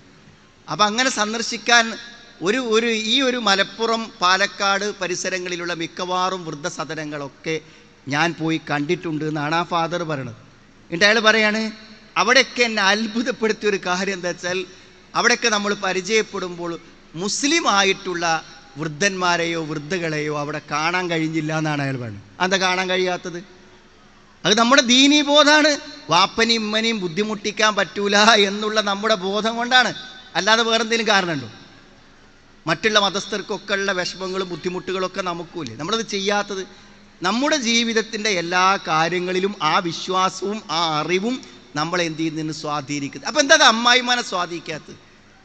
ഒരു ഇസ്ലാമികമായൊരു അമ്മായിമ്മയാകാത്തത് എന്താണ്? ഒരു ഇസ്ലാമികമായൊരു മരുമകളാകാത്തത് എന്താണ്? ഒരു ഇസ്ലാമികമായൊരു നാത്തൂനാവാത്തത് എന്താണ്? ഞാൻ പലപ്പോഴും ചിന്തിക്കും, ഇതൊന്ന് ഇരുന്നാലോചിച്ചാൽ അറിയില്ലേ? അല്ല, നിങ്ങൾ എന്താ പറയുക, ഗൾഫിൽ നല്ല ഉഗ്രൻ സൗകര്യങ്ങൾ, എല്ലാ സൗകര്യങ്ങളും, മാസത്തിൽ അവർ ടിക്കറ്റ് എടുത്ത് നാട്ടിലേക്ക് പോരാനുള്ള സാലറിയും കാര്യങ്ങളുണ്ട്. അവിടെ സ്വന്തമായ ഫ്ലാറ്റ്, കമ്പനി അനുവദിച്ച ഫ്ലാറ്റ് ഉണ്ട്. ആ ഫ്ലാറ്റിലേക്ക് അവൻ്റെ ഭാര്യയെ കൊണ്ടുപോകാനുള്ള സമ്മതം അവൻ്റെ അമ്മ കൊടുക്കണില്ല. ആ ചെറുപ്പക്കാരൻ്റെ മനസ്സിലായി, കല്യാണം കഴിഞ്ഞ് ഇവിടുന്ന് പോയിട്ട് അവൻ്റെ കൂടെ ഭാര്യയെ താമസിപ്പിക്കാൻ ഉമ്മ അനുവദിക്കുന്നില്ല, നാത്തൂന്മാർ സമ്മതിക്കുന്നില്ല. ആ ചെറുപ്പക്കാരൻ്റെ മനോവേദന നിങ്ങൾ ആലോചിക്കും. നിങ്ങൾ ഇപ്പം നിങ്ങൾ ചോദിക്കും വാപ്പനിമ്മനി നോക്കണ്ടേന്ന്. വാപ്പനിമ്മനി നോക്കണം. വാപ്പനിമ്മനി നോക്കാൻ വേണ്ടിയിട്ട് നമുക്ക് മകനെ കൊണ്ട് പെണ്ണെട്ടിക്കാൻ പറ്റുമോ സഹോദരിമാരെ? പറ്റൂ. വാപ്പനിമ്മനി നോക്കാൻ വേണ്ടിയിട്ടാണ് നിങ്ങളെ മകനെ കൊണ്ട് നിങ്ങൾ കല്യാണം കഴിപ്പിക്കുന്നത്? അതിനാണോ? ഇപ്പം കല്യാണം കഴിച്ചു കഴിഞ്ഞാൽ വാപ്പനിമ്മനി നോക്കണ്ടെന്ന് നമുക്ക് അഭിപ്രായം. അങ്ങനെ നോക്കാൻ ഏറ്റവും കടപ്പെട്ടത് മകനല്ലേ? ഓൻ എന്തിന് നിങ്ങൾ ഗൾഫിലേക്ക് പറഞ്ഞയച്ചു? എൻ്റെ മാന്യമായ ചോദ്യം, നിങ്ങൾ എന്തിനാണ് നിങ്ങളെ നോക്കാൻ വീട്ടിൽ ഒരാൾ വേണമെങ്കിൽ നിങ്ങൾ മകനെ എന്തിന് ഗൾഫിലേക്ക് പറഞ്ഞയച്ചു? ആ ചോദ്യത്തിൻ്റെ മറുപടിയാണ് നിങ്ങൾ ആദ്യം പറയേണ്ടത്. നിങ്ങളെ നോക്കേണ്ട മകനെ നിങ്ങൾക്ക് ഗൾഫിലേക്ക് പറഞ്ഞയക്കാമെങ്കിൽ ജീവിതത്തിൽ അവനോടൊപ്പം മാത്രം ജീവിക്കാൻ അവകാശപ്പെട്ട ഒരു പെൺകുട്ടി നിങ്ങളുടെ വീട്ടിൽ വന്നത് അവൻ കല്യാണം കഴിച്ചത് കൊണ്ട് മാത്രമാണ്. നിങ്ങൾ അവനെ വേണ്ടെന്ന് പറഞ്ഞിരുന്നുവെങ്കിൽ അവൾ ഇന്ന് സുന്ദരമായി രാവും പകലും മറ്റൊരുത്തൻ്റെ കൂടെ രാത്രിയും പകലും അവൾക്ക് ജീവിക്കാൻ സാധിക്കുമായിരുന്നു. നാം ഗൗരവമായി ചിന്തിക്കണം. സഹോദരിമാരെ, സഹോദരങ്ങളെ, നമ്മളൊക്കെ ദീനിൻ്റെ ആൾക്കാരാണെന്ന് പറയുന്നുണ്ടെങ്കിലും കുടുംബജീവിതത്തിൽ നാം മറ്റുള്ളവരെ ദ്രോഹിച്ചു കൊണ്ടിരിക്കുന്നു. ആ ദ്രോഹം ഇല്ലാതാകണമെങ്കിൽ എന്തു വേണമെന്നറിയോ? ഫൽഫർ ബിദാത്തി ദീൻ. ദീനുള്ള ഒരാൾക്ക് മാത്രമേ ഇതൊക്കെ കണ്ടറിയാൻ പറ്റുള്ളൂ, ഒരാർക്കും പറ്റൂല. ഞാൻ പറഞ്ഞു, ഒരിക്കലെങ്കിലും നിങ്ങളുടെ മരുമകൾ നിങ്ങളുടെ വാക്കുകൾ കേട്ട് കരഞ്ഞിട്ടുണ്ടെങ്കിൽ നിങ്ങൾ അവരെ ദ്രോഹിച്ചവളാണ്. നിങ്ങൾ എന്ത് ന്യായം പറഞ്ഞാലും നിങ്ങൾ അവളെ ദ്രോഹിച്ചവളാണ്. അൽ മുസ്ലിമു മൻ സലിമൽ മുസ്ലിമൂന മിൻ ലിസാനിഹി വയദിഹി. തൻ്റെ നാവ് കൊണ്ടോ തൻ്റെ കൈ കൊണ്ടോ മറ്റൊരാളെ ഉപദ്രവിക്കുന്നവൻ മുസ്ലിം ആവൂല. നമ്മളെ പേടിച്ചാരും ജീവിക്കാൻ പാടില്ല. അങ്ങനത്തെ ഒരു അവസ്ഥ ഉണ്ടാവാൻ പാടില്ല. അപ്പം ഞാൻ പറയുന്നത്, ഒരു സ്ത്രീക്ക് വേണ്ടത് ദീൻ തന്നെയാണ്. ഏറ്റവും പ്രധാനമായി ദീനാണ്. ഈ ദീനിൻ്റെ ശരിയായ ഒരു അറിവും ആശയവും നമ്മുടെ മനസ്സിലില്ലെങ്കിൽ എന്ത് ചെയ്യുമെന്നറിയോ? നമ്മുടെ ജീവിതം തന്നെ പോകും സഹോദരിമാരെ. ഇവിടെ ഷിയാബ് നേരത്തെ കുറേ കാര്യങ്ങൾ പറഞ്ഞല്ലോ, ആ കൂട്ടത്തിൽ മനസ്സിലാക്കേണ്ട കാര്യമാണ്. ഈ ആൺപെൺ ബന്ധം എന്നുള്ളത് കോളേജ് പഠിക്കുന്ന പെൺകുട്ടികൾക്ക് മാത്രമാണെന്ന് വിചാരിക്കരുത്. അതിനേക്കാളും ഉപരിയായിക്കൊണ്ട് ഇന്ന് അവിഹിതങ്ങളിൽ പെട്ടുപോകുന്നത് ആരച്ചിൽ വീട്ടമ്മമാരാണ്. ഈ പെൺകുട്ടികളെയും പ്രേമം മാത്രമാണ് ഇപ്പോൾ എല്ലാവരും പ്രസംഗിക്കലുള്ളൂ. പെൺകുട്ടികളെ പ്രേമം മാത്രമല്ല, കാരണം ഏത് പെണ്ണും പെട്ടുപോകും. അത് അങ്ങനത്തെ ഒരു കാര്യമാണ്. അത് നിങ്ങൾ ആദ്യം ഒന്ന് മനസ്സിലാക്കണം. നിങ്ങളാരും അതിൽ നിന്ന് അതീതരല്ല. മനസ്സിലായില്ലേ? ഇപ്പം ഞാൻ എൻ്റെ വൈഫിനോട് ചിലപ്പോൾ ഞാൻ പറയും, നമ്മളിതുപോലെ പരിപാടികൾക്കൊക്കെ പോയാൽ ഈ റേഡിയോ ഒക്കെ കേൾക്കുന്ന പല സഹോദരിമാരുണ്ടാവും. അപ്പോൾ പലപ്പോഴും നമ്മളെ കാണുമ്പോൾ എന്ത് ചെയ്യും, ഒരു സലാം പറയാനൊക്കെ ചിലപ്പോൾ അടുത്ത് വരും. അപ്പോൾ എന്താ പറയുക, അടുത്ത് വന്ന് വർത്താനം പറയുമ്പോൾ നമ്മൾ ബാക്കിക്ക് നിൽക്കുക വയ്യ. മനസ്സിലായി? ഓരോ അടുത്തേക്ക് വരിക ചെയ്യുക. നമ്മളിങ്ങനെ ബാക്കിക്ക് മാറി പോവുക ചെയ്യുക. അപ്പോൾ അതെന്തുകൊണ്ടാണ്? അവർക്ക് ദീനി മര്യാദകൾ അറിയാഞ്ഞിട്ടാണെന്നല്ല ഞാൻ പറയുന്നത്. അവരൊരു തെറ്റായ ഉദ്ദേശത്തിലുമാണ് വരുന്നതെന്ന് ഞാൻ പറഞ്ഞു. പക്ഷെ അവർ വരുന്നതിൻ്റെ പിന്നെ എന്താ വെച്ചാൽ അത്രയും വിശ്വാസമാണ് മൗലവിമാരെ. അതന്നെ നിങ്ങളൊക്കെ പെട്ടുപോകാനുള്ള കാരണം. മനസ്സിലായി? അത്രയും വിശ്വാസമാണ് നമുക്ക് ആളുകളെയൊക്കെ. അങ്ങനെ നിങ്ങൾ വിശ്വസിക്കുന്നു എന്നുള്ളതാണ് ഒരു പെണ്ണിൻ്റെ ദുരന്തം, ഏറ്റവും വലിയ ദുരന്തം. മനസ്സിലായി? നിങ്ങൾ എന്ത് ചെയ്യുന്നു? ആണുങ്ങളെ വിശ്വസിക്കുന്നു. നിങ്ങൾ മനസ്സിലാക്കേണ്ടത്, ഒരിക്കലും നിങ്ങളൊരു പുരുഷൻ്റെ സാന്നിധ്യത്തിൽ ഒരു പുരുഷനെ കാണുകയോ നോക്കുകയോ ഒരു പുരുഷൻ്റെ അടുത്ത് ഇരിക്കേണ്ടി വരികയോ ചെയ്താൽ ഒരിക്കലും നിങ്ങളുടെ മനസ്സിൽ ഒരു ദുഷിച്ച ചിന്ത വരാനുള്ള സാധ്യത ഒരു 1-2% മാത്രമേ ഉള്ളൂ. എന്നാൽ അങ്ങനെയല്ല. ഒരാണിന് ഒരു പെണ്ണിൻ്റെ സാന്നിധ്യം ഉണ്ടാകുമ്പോഴേക്കും അയാളുടെ മനസ്സിൽ വേണ്ടാത്ത ചിന്തകൾ വരും. അതുകൊണ്ട് ഞങ്ങളൊക്കെ ഈ പെൺകുട്ടികളെ കൗൺസിലിംഗ് ചെയ്യുമ്പോൾ അപ്പോൾ പെൺകുട്ടികൾ പറയും, എന്താ അറിയോ, അങ്ങനത്തെ ഒരു ബന്ധമൊന്നല്ല ഞങ്ങൾ തമ്മിൽ, എൻ്റെ ഒരു ഫ്രണ്ട് മാത്രമാണ് പറയും. എന്നാൽ ഞാൻ ഓർക്കുന്ന ഇന്നേ വരെ ഒരു ആൺകുട്ടി പ്രേമത്തെക്കുറിച്ച് പറഞ്ഞിട്ടില്ല, അവൾ എൻ്റെ ഒരു ഫ്രണ്ട് മാത്രമാണെന്ന് പറഞ്ഞിട്ടില്ല. കാരണം അവന് ഫ്രണ്ടല്ല, അവന് ഭാര്യയാണ്. കല്യാണം കഴിക്കാത്ത അവിഹിതത്തിനുള്ള ഒരു പെണ്ണാണ് അവനെ സംബന്ധിച്ചിടത്തോളം അവൻ്റെ പെൺതുണ. എന്നാൽ പെൺകുട്ടിക്ക് അങ്ങനെയല്ല, അവൾക്ക് ക്ലാസ് പഠിക്കുന്ന ഒരു ഫ്രണ്ട് മാത്രമാണ്, ഒരു സുഹൃത്ത് മാത്രമാണ്. അതുകൊണ്ട് സുഹൃത്തല്ലാന്ന് എപ്പോഴാണ് മനസ്സിലാകുക? നിങ്ങൾ സുഹൃത്തല്ലാന്ന് എപ്പോഴാണ് മനസ്സിലാകുക? അവൻ്റെ കൂടെ ഇങ്ങനെ ലോകം പറഞ്ഞ് മെസ്സേജ് അയച്ച അവസാനം എന്ത് ചെയ്യും? അവനൊരാഗ്രഹം ഉണ്ടാകും, അവനെ ആഗ്രഹം ഉണ്ടാവുള്ളൂ, ഒറ്റക്കോളപ്പൊന്ന് പോകണം. അപ്പോൾ ഒരു ദിവസം ക്ലാസ് കട്ട് ചെയ്യാൻ വേണ്ടി പറയുമ്പോൾ, ഒരു ദിവസം ഇൻ്റർവെല്ലിൻ്റെ സമയത്ത് മെല്ലെ കൂൾ ബാർ കയറാൻ വേണ്ടി പറയുമ്പോൾ, അല്ലെങ്കിൽ ഒരു ദിവസം വീട്ടിലേക്ക് എന്താണ് ഞാൻ വരുന്നുണ്ട് എന്ന് പറയുമ്പോൾ മാത്രമാണ്, അവിടെ എത്തിച്ചെന്ന് മുന്നിലെത്തുമ്പോൾ മാത്രമാണ് ഇവൻ ഇങ്ങനത്തെ ഒരു ഉദ്ദേശമുണ്ട് എന്ന് മനസ്സിലാവുന്നത്. നമ്മളെല്ലാവരും അറിയേണ്ട ഒരു കാര്യമാണ്, ഒരു പുരുഷൻ ഒരു സ്ത്രീയിലേക്ക് എത്തുന്നത് ഒരേ ഒരു ലക്ഷ്യത്തിനാണ്. ആ ലക്ഷ്യം നിർവഹിക്കാതെ അയാൾ പിൻവാങ്ങില്ല. നിങ്ങൾ നിങ്ങളുടെ പെൺമക്കൾക്ക് പറഞ്ഞു കൊടുക്കണം, ഒരു പുരുഷൻ നിങ്ങളിലേക്ക് വരുന്നത് ഒരേ ഒരു കാര്യത്തിന് വേണ്ടി മാത്രമാണ്.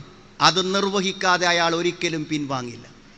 എന്തേ? 16 വയസ്സായ ആ പെൺകുട്ടിയെ കൂട്ടിക്കൊണ്ടുപോയിട്ട് അവൻ കൊന്നു. പക്ഷേ പോസ്റ്റ്മോർട്ടത്തിൽ അവൾ ബലാത്സംഗം ചെയ്യപ്പെട്ടിട്ടുണ്ട്. കൊല്ലുന്നതിന് മുമ്പോ കൊന്നതിന് ശേഷമോ അവൻ്റെ ലക്ഷ്യം നിർവഹിച്ചിട്ടേ അവൻ കൊന്നിട്ടുള്ളൂ. അതാണ് പ്രേമം, അതാണ് സ്നേഹം. മനസ്സിലായി? എത്ര വലിയ സ്നേഹം പറഞ്ഞാലും നിങ്ങൾ ഒരു പുരുഷനോട് നിങ്ങൾ ചാറ്റ് ചെയ്യുമ്പോൾ അയാൾ മോശമായ അവസ്ഥയിലേക്ക് ചാറ്റിങ് തുടങ്ങുമ്പോൾ നിങ്ങൾ നോ പറഞ്ഞാൽ അയാൾ അടുത്ത മെസ്സേജിൽ നിങ്ങളെ ഭീഷണിപ്പെടുത്തും. ഞാൻ പറയുന്നത് തെറ്റാണെങ്കിൽ നിങ്ങൾ അറിയുന്നവരോട് ചോദിക്കും. നിങ്ങളൊരു പുരുഷനുമായി മെസ്സേജ് അയച്ചു, അയാൾ മോശമായ മെസ്സേജിലേക്ക് പോകുമ്പോൾ നിങ്ങൾ നോ പറയും, ബ്ലോക്കാക്കും. അടുത്ത ഫോണിൽ അയാൾ വിളിച്ചിട്ട് എന്താ പറയാറിയോ? നിൻ്റെ ഫോട്ടോസ് എൻ്റെ കൈവശമുണ്ട്, നീ ചാറ്റ് ചെയ്ത സാധനം എൻ്റെ കൈവശമുണ്ട്, അത് ഞാൻ നിൻ്റെ ഭർത്താവിന് അയക്കും, നിൻ്റെ വാപ്പാക്ക് അയക്കും, ഉമ്മാക്ക് അയക്കും. സ്നേഹിക്കുന്ന ആളെ സ്വഭാവം മാറിയത് എന്തേ? അയാൾ അയാളുടെ ലക്ഷ്യത്തിലേക്ക് അടുക്കാൻ തുടങ്ങണേ ഉള്ളൂ, അപ്പോഴാണ് നിങ്ങൾ ബ്ലോക്കാക്കി. ഞാൻ പലപ്പോഴും ഓർമ്മിക്കാറുണ്ട്, ഒരു സഹോദരി പറഞ്ഞ കാര്യം. ആ സഹോദരി ഡോക്ടറെ കാണാൻ വേണ്ടി ചെന്നതാണ്. ഡോക്ടറെ കാണാൻ വേണ്ടി ചെന്നിട്ട് ഡോക്ടർക്ക് നിർബന്ധിതമായി ശരീരത്തിലെ കുറച്ച് ഭാഗം കാണിച്ചു കൊടുക്കേണ്ടി വന്നു. ആ ഡോക്ടറും നല്ലൊരു മനുഷ്യൻ തന്നെയാണ്. അതുകൊണ്ടാണ് ഒരു സ്ത്രീ എന്ന നിലയ്ക്ക് ഒരു നല്ല ദീനിയാരുടെ ഡോക്ടറെടുത്ത് പോവാം, ഇങ്ങനത്തെ ഒരു ആവശ്യത്തിനാവണതെന്ന് വിചാരിച്ചിട്ടാണ് അയാളെ സെലക്ട് ചെയ്തത്. മനസ്സിലായി? ആ കണ്ട കാഴ്ച അയാളെ മനസ്സിനെ സ്വാധീനിച്ചു. അയാൾ എന്തറിയോ, പ്രിസ്ക്രിപ്ഷൻ എഴുതി കൊടുക്കുമ്പോൾ നമ്പർ കൂടെ വാങ്ങിച്ച്, ഒരു ഡോക്ടർ നമ്പർ വാങ്ങൽ നമ്മളെത്തുന്നില്ല, പക്ഷെ ആ നമ്പർ വാങ്ങിയിട്ട് നിക്കാബ് മാത്രം ഇട്ടുകൊണ്ട് അത്ര സൂക്ഷ്മതയോടെ ജീവിക്കുന്ന ആ സഹോദരിക്ക് അയാൾ മെസ്സേജുകൾ വരാൻ തുടങ്ങി. ആ മെസ്സേജുകളോട് അവർ തീർത്തും നോ പറഞ്ഞു. പക്ഷെ വീണ്ടും അയാൾ കുറച്ചു കാലം മെസ്സേജ് അയക്കാതിരിക്കും. അനേകം വർഷങ്ങൾക്ക് ശേഷം വീണ്ടും അയാൾ മെസ്സേജ് ആരംഭിച്ചു. കാരണം ഒരു പുരുഷൻ്റെ ഉള്ളിൽ മോഹമുണ്ടായാൽ അയാളത് നിർവഹിച്ചേ അടങ്ങും. ഇതറിയുന്ന എത്ര ഉമ്മമാരുണ്ട്, എത്ര സഹോദരിമാരുണ്ട്. അതുകൊണ്ട് സഹോദരിമാരെ, ഏതെങ്കിലും ഒരു പുരുഷനുമായി എന്തെങ്കിലും നിലക്കുള്ളൊരു ബന്ധത്തിന് നിങ്ങൾക്ക് അവസരം കിട്ടിയാൽ, അത് പത്രക്കാരനാവാം, വീട്ടിൽ മത്സ്യം കൊണ്ടുവരുന്നവനാവാം, നിങ്ങളുടെ കുടുംബ ബന്ധുക്കളാകാം, സുഹൃത്തുക്കളാകാം, നിങ്ങൾ സ്ഥിരം വിളിക്കുന്ന ഓട്ടോയിലെ ഡ്രൈവറാവാം, നിങ്ങളുടെ ഇളയച്ചനാകാം, മൂത്തച്ഛനാകാം, അളിയനാവാം, ആരുമാവട്ടെ, നിങ്ങളൊരു ബന്ധത്തിന് അവസരമുണ്ടാക്കി കഴിഞ്ഞാൽ, മനസ്സുകൊണ്ട് അയാൾ മോഹിച്ചു പോയാൽ, നിങ്ങളെ കൊന്നിട്ടെങ്കിലും അയാൾ അയാളുടെ ലക്ഷ്യം നിർവഹിച്ചു പോകുമെന്നാണ് ചുറ്റുപാടുകൾ നമ്മളോട് പറയുന്നത്. അതുകൊണ്ട് നല്ല സൂക്ഷിച്ച് ജീവിക്കണം. പടച്ചോൻ എന്തിനങ്ങനെ പറഞ്ഞു എന്ന് നമ്മൾ ചിലപ്പോൾ ആലോചിക്കൂലേ? നോക്കാൻ പറ്റൂല എന്നാണ് അല്ലേ? ഒരാണ് പെണ്ണിനെ നോക്കാൻ പറ്റൂല, അതെങ്ങനെ പ്രായോഗികമാണോ? ഞാൻ നിങ്ങളെ നോക്കിയിട്ടല്ലേ ഇപ്പോൾ സംസാരിക്കണം, അങ്ങനെ ആണോ? കുല്ലിൽ മുഅ്മിനീന യഗുള്ളു മിൻ അബ്സാരിഹിം, അല്ലാഹ് അവിടെ ഒരു മിന്ന് പറഞ്ഞു എന്നാണ്. ദ മിന്ന്, കുല്ലിൽ മുഅ്മിനീന യഗുള്ളു മിൻ അബ്സാരിഹിം, ദൃഷ്ടികളിൽ നിന്നും താഴ്ത്തണം എന്ന് പറഞ്ഞാൽ ഇടയ്ക്ക് പെണ്ണുങ്ങളെ നോക്കേണ്ടി വരും. ഏറ്റവും മിനിമം എന്ത് ചെയ്യേണ്ടി വരും? വിവാഹം കഴിക്കാൻ പോകുന്ന സമയത്തെങ്കിലും കാണാൻ പോണ പെണ്ണിനെ നോക്കേണ്ടി വരുമല്ലോ. അതൊരു പെണ്ണാന്നുള്ള നിലക്ക് തന്നെയല്ലേ നോക്കേണ്ടി വരും. അപ്പോൾ പടച്ചോൻ്റെ ഖുർആനിലുള്ള സൂക്ഷ്മതയാണ്, പദപ്രയോഗങ്ങളാണ്. അഥവാ ഹലാലായൊരു നോട്ടം വേണ്ടി വന്നാൽ നോക്കണം. അങ്ങനത്തെ ഒരു സാഹചര്യത്തിൽ പോലും അള്ളാഹ് എന്ത് പറഞ്ഞു? നോക്കാൻ പാടില്ല എന്ന് പറഞ്ഞു. കണ്ണുകളെ താഴ്ത്തണം. ഹുവ അസ്കാലക്കും, അതാണ് നിങ്ങൾക്ക്. എന്താ നോട്ടത്തിൻ്റെ പ്രശ്നം? ഒരു നോട്ടമാണ് ഈ അപകടത്തിലേക്കും ആത്മഹത്യയിലേക്കും കൊലപാതകത്തിലേക്കും നയിക്കുന്ന ആദ്യത്തേതൊരു നോട്ടമാണ്.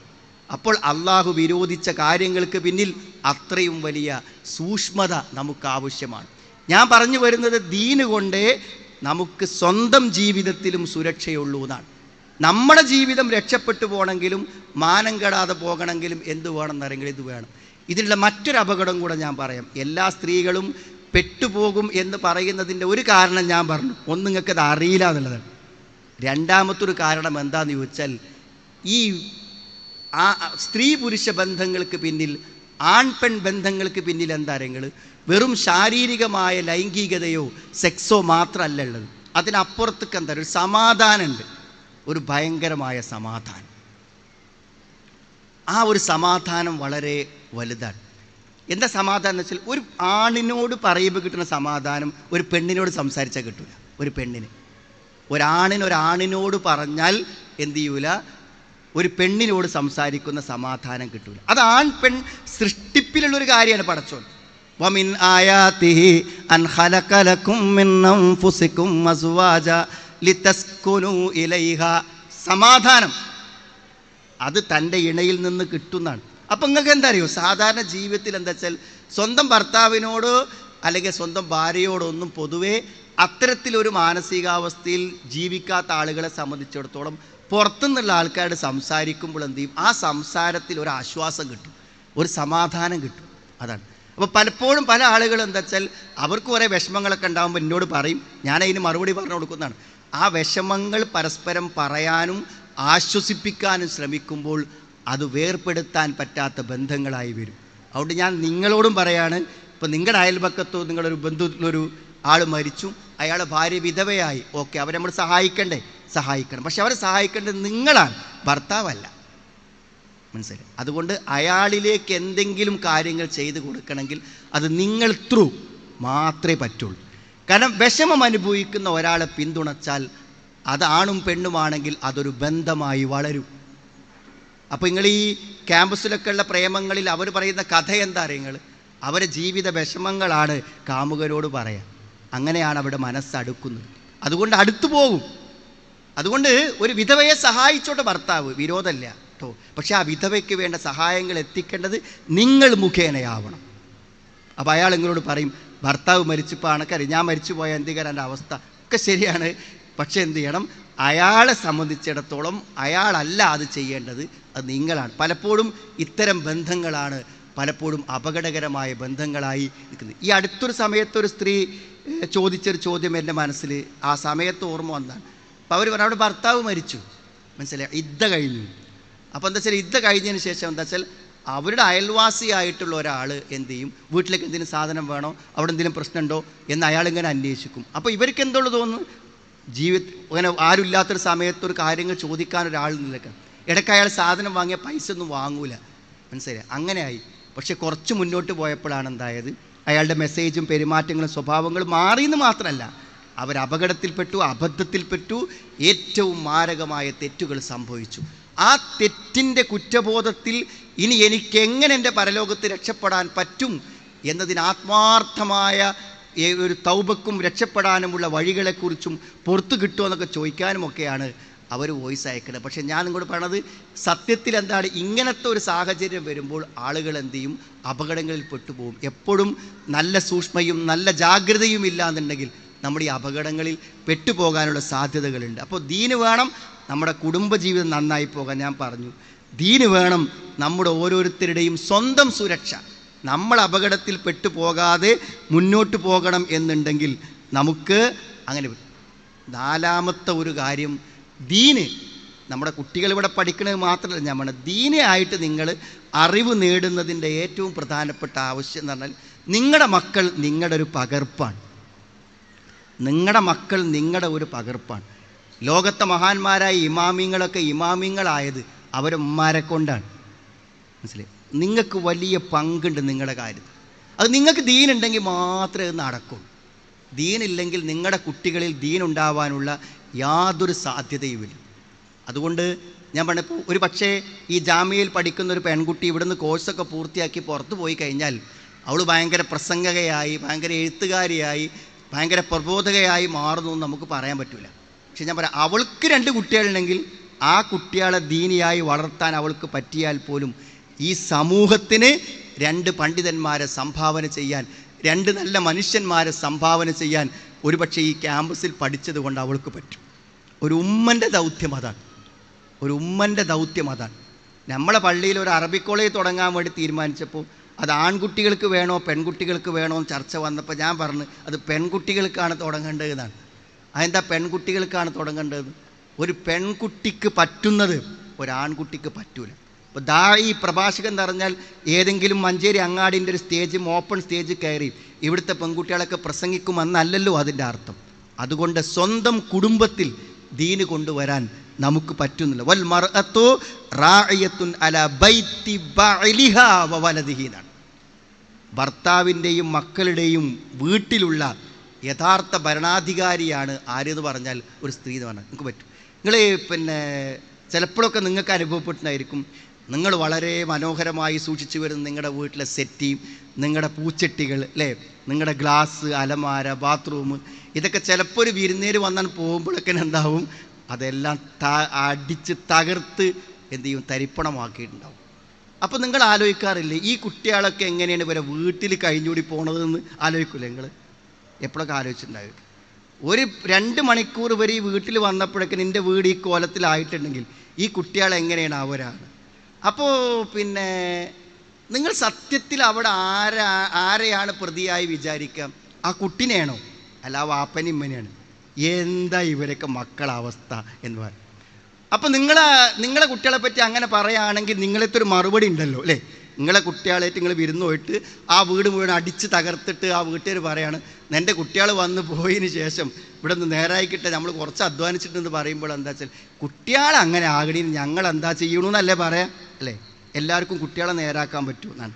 വേറെല്ലാം കുട്ടികൾ ചെയ്യുമ്പോൾ നമ്മൾ പറയും അത് വാപ്പാനിമാനി തകരാറാണെന്ന്. നമ്മളെ കുട്ടികൾ ചെയ്താൽ നമ്മളെന്താ പറയാ? നമ്മളെ തകരാറല്ല, ചില കുട്ടികളെ തകരാറാണെന്നാണ് പറയുക. എന്നാൽ സഹോദരിമാരെ നമ്മളെ തകരാറ് തന്നെയാണ്. നിങ്ങൾ നിങ്ങളുടെ കുട്ടികളെ ഇവിടെ കൊടുന്നാൽ ഇതൊരു പ്രഭാഷണത്തിൻ്റെ വേദിയാകുന്നതുകൊണ്ട് ഇവിടെ ഓടിക്കളിക്കാൻ പാടില്ലെന്ന് നിങ്ങളുടെ കുട്ടികൾക്ക് അറിയേണ്ടത് പ്രസംഗിക്കണം നമ്മൾ പറഞ്ഞു കൊടുത്തിട്ടല്ല, അത് നിങ്ങൾ പറഞ്ഞു കൊടുത്തിട്ട് പറ്റും. മനസ്സിലായി? പള്ളിയിലേക്ക് നിങ്ങളുടെ ഭർത്താവിൻ്റെ കൂടെ 5 വയസ്സായ മോൻ ചെന്നാൽ എല്ലാവരും ഇരിക്കുന്ന പോലെ അവൻ സൊഫിലിരിക്കും. അവൻ നമസ്കരിക്കുന്നതിന് മുന്നിൽ പോവില്ല. അപ്പോൾ പോകുമ്പോൾ നമ്മൾ പറയും കുട്ടികളല്ലേ, ഓൾക്ക് അന്തല്ലാഞ്ഞിട്ടല്ലേ. കുട്ടികൾക്കാണ് അന്തല്ലത്, നമ്മൾക്ക് അന്തല്ലാത്ത കുട്ടികൾക്ക് അന്തമുണ്ട് എന്ന് നിങ്ങൾക്ക് എത്ര വട്ടം മനസ്സിലായിട്ടുണ്ട്? കുട്ടികൾ പറയുന്ന മറുപടികൾ കേട്ടാൽ നമ്മളൊരു 100 കൊല്ലം ജീവിച്ചാലും അങ്ങനത്തെ മറുപടി നമുക്ക് പറയാൻ പറ്റില്ല. അത്ര ബുദ്ധിയും അന്തവും അവർക്കുണ്ട്. പക്ഷെ എന്താ അറിയോ, സാന്ദർഭികമായി പെരുമാറാൻ അവരെ നിങ്ങൾ എന്ത് ചെയ്യണം? പഠിപ്പിക്കണം. മരിച്ച വീട്ടിൽ എല്ലാവരും ദുഃഖിച്ച് നിൽക്കുമ്പോൾ ആ കുട്ടി നിങ്ങളെക്കാളും ദുഃഖത്തോടെ അപ്പുറത്ത് നിൽക്കും. നിങ്ങൾ അങ്ങനത്തെ കുട്ടികളെ കണ്ടിട്ടില്ലേ? ഇല്ലേ? എന്താ ഓടിക്കളിക്കാത്തത്? മരിച്ചു കിടക്കുന്നവൻ്റെ 5ഉം 6ഉം വയസ്സായ കുട്ടി എന്താ ഓടിക്കളയാത്തത്? എന്താണ് അവൻ ആ മയ്യത്തിലേക്ക് നോക്കി ഇങ്ങനെ കണ്ണീരൊലിപ്പിച്ച് നിൽക്കുന്നത്? അവനറിയാം മരണത്തെക്കുറിച്ച്, മരണ വീട്ടിൽ എന്ത് സംഭവിക്കുമെന്ന്. ഇതൊക്കെ പഠിപ്പിച്ചു കൊടുക്കാതെ നമ്മുടെ കുട്ടികളെ മുന്നോട്ട് കൊണ്ടുപോകാൻ പറ്റില്ല. ഞാൻ പറയണത് ഒരു 7 വയസ്സാകുമ്പോഴേക്കും ജീവിതത്തിൽ ആവശ്യമായതെല്ലാം നിങ്ങൾ ആ കുട്ടിക്ക് പഠിപ്പിച്ചു കൊടുത്തുകൊണ്ടിരിക്കണം. നിങ്ങൾക്കിപ്പോൾ നന്നായിട്ട് ഖുർആൻ ഓതാൻ അറിയും, എന്താ അറിയാത്ത? 7 വയസ്സിൻ്റെ മുമ്പ് നമ്മളെ പഠിപ്പിച്ചില്ല നമ്മളെ വാപ്പിയും. നമ്മൾ ഉച്ചരിച്ച് പഠിക്കാൻ ശ്രമിച്ചാൽ പോലും ഇപ്പം നമുക്ക് പറ്റണില്ല. ഓരോ മഹ്റജുകളും ക്ലിയർ ആവണില്ല. മനസ്സിലായി? 3 വയസ്സിലും 5 വയസ്സിലും ഒരു കുട്ടി ഹാഫിളാകും. മഹാപണ്ഡിതന്മാരൊക്കെ ഹാഫിളായത് എപ്പോഴാണ്? ഇതൊക്കെ ഉമ്മാരെ കൊണ്ട് മാത്രമാണ്. അതുകൊണ്ട് സഹോദരിമാരെ, നിങ്ങൾക്ക് ദീന് വേണം. നിങ്ങൾ റേഡിയോ കേൾക്കണം, നിങ്ങൾ ദർസുകൾ കേൾക്കണം, നിങ്ങൾ ഇത്തരം പ്രഭാഷണങ്ങളിൽ പങ്കെടുക്കണം, നിങ്ങൾ പുസ്തകങ്ങൾ വായിക്കണം, നിങ്ങൾ അറിവ് നേടണം. നിങ്ങളിൽ അറിവുണ്ടോ ആ അറിവ് നിങ്ങളുടെ കുട്ടികളിലേക്ക് ഒഴുകാതിരിക്കില്ല. അത് ഒഴുകുമെന്നുറപ്പാണ്. നിങ്ങൾ തടുത്തു വെച്ചാലും നനഞ്ഞ കൈ കൊണ്ട് പിടിക്കുമ്പോൾ നാം പിടിച്ചിടത്തൊരു നനവുണ്ടാകുമല്ലോ. നനഞ്ഞ കൈ കൊണ്ട് പിടിക്കുമ്പോൾ പിടിച്ചിടത്തൊരു നനവുണ്ടാവില്ലേ? നിങ്ങളിൽ നന്മയുണ്ടെങ്കിൽ നിങ്ങളറിയാതെ നിങ്ങളുടെ മക്കളിലേക്ക് അത് പ്രവഹിക്കും. അവർ ഭക്ഷണം കഴിക്കുമ്പോൾ, ഉറങ്ങുമ്പോൾ, ഒരു സദസ്സിൽ വരുമ്പോൾ, ആളുകളെ കാണുമ്പോഴൊക്കെ അത് അവരിൽ നിന്ന് ശരിക്ക് പ്രകടമാകും, യാതൊരു സംശയക്കാര്യത്തിൽ. അതുകൊണ്ട് നമ്മുടെ മക്കൾ നല്ലവരായി വരാൻ നമ്മൾ അവർക്ക് എന്തു വേണം? നമുക്ക് ദീനുണ്ടാവേണ്ടതുണ്ട്. ഞാൻ പറഞ്ഞു പാരൻറ്റിങ് എന്ന് പറഞ്ഞ് ക്ലാസ് എടുക്കുമ്പോൾ സൈക്കോളജി അല്ല, മനഃശാസ്ത്രമല്ല പറയേണ്ടത്. ഇസ്ലാമിക് പാരൻറ്റിങ്ങിൽ മനഃശാസ്ത്രം നമ്മൾ ചിന്തിച്ച് മനഃശാസ്ത്ര തത്വങ്ങൾ ഉണ്ടാക്കാതെ തന്നെ ഇസ്ലാമിൻ്റെ നിയമങ്ങൾ പറഞ്ഞു കൊടുത്താൽ പറ്റുന്നതാണ്. നോക്കൂ നിങ്ങൾ, ഞാനൊരു ചെറിയ ഉദാഹരണം പറയാം. 10 കൊല്ലം ഞാൻ റസൂലുള്ളാഹിൻ്റെ കൂടെ ഞാൻ എന്ത് ചെയ്തു? സേവകനായി നിന്നു. സേവകനാണ്. അനസ് റളിയല്ലാഹു അൻഹു സേവകൻ, അതായത് പ്രവാചകന് വെള്ളം എടുത്തു കൊടുക്കാനും ബാത്റൂമിൽ വെള്ളം കൊണ്ടേ കൊടുക്കാനും ഭക്ഷണം എടുത്തു കൊടുക്കാനൊക്കെ വേണ്ടി കൂടെ നിന്ന ഒരു സേവകനാണ് ആര്? അനസ് റളിയല്ലാഹു അൻഹു. ആ അനസ് റളിയല്ലാഹു അൻഹു പറയാണ്, 10 കൊല്ലം ഞാൻ നിന്നിട്ട് എന്നോട് റസൂൽ ചോദിച്ചിട്ടില്ല നീ എന്തുകൊണ്ടത് ചെയ്തില്ല, നീ എന്തുകൊണ്ട് ഇങ്ങനെ ചെയ്തു. നമ്മളാകെ ചോദിക്കുന്ന ചോദ്യമാണിത് അല്ലേ.